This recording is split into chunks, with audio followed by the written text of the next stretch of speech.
عندما تخبر النرجسي أنك نمت مع شخص آخر، قد يحدث العديد من الاستجابات حسب شخصية النرجسي وطبيعة العلاقة بينكما. إليك بعض السيناريوهات الممكنة. أولاً، الغضب والانفعالات المفرطة. قد يظهر النرجسي ردود فعل غاضبة وانفعالات مفرطة، حيث يعتبر هذا الإفصاح جرحا للكرامة والشرف الخاص به. ثانياً، التهديدات والانتقام. قد يلجأ النرجسي إلى التهديد بأفعال أو يخطط لأفعال انتقامية، سواء بمحاولة التشويش على العلاقة الجديدة أو باتخاذ إجراءات لإحداث الأذى. ثالثا، التجاهل والانسحاب. قد يختار النرجسي تجاهل الوضع أو الانسحاب من العلاقة، حيث يعتبر أنه فقد السيطرة على الوضع ولا يستطيع التعامل معه. رابعا، التكبر والتفاخر.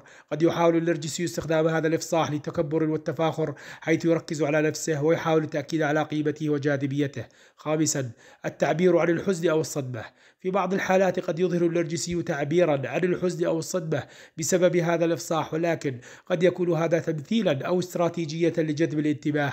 من المهم أن تكون حذرا وحكيما عندما تخبر النرجسي بمثل هذه الأمور، وقد تحتاج إلى تقديم الإفصاح بشكل حساس وبطريقة تحافظ على سلامتك العاطفية والجسدية. من الأفضل أن تكون مستعدا لمجموعة متنوعة من الاستجابات والتصرفات، وقد تحتاج إلى اتخاذ خطوات لحماية نفسك إذا كان النرجسي يظهر سلوكا مؤذيا أو مهددا.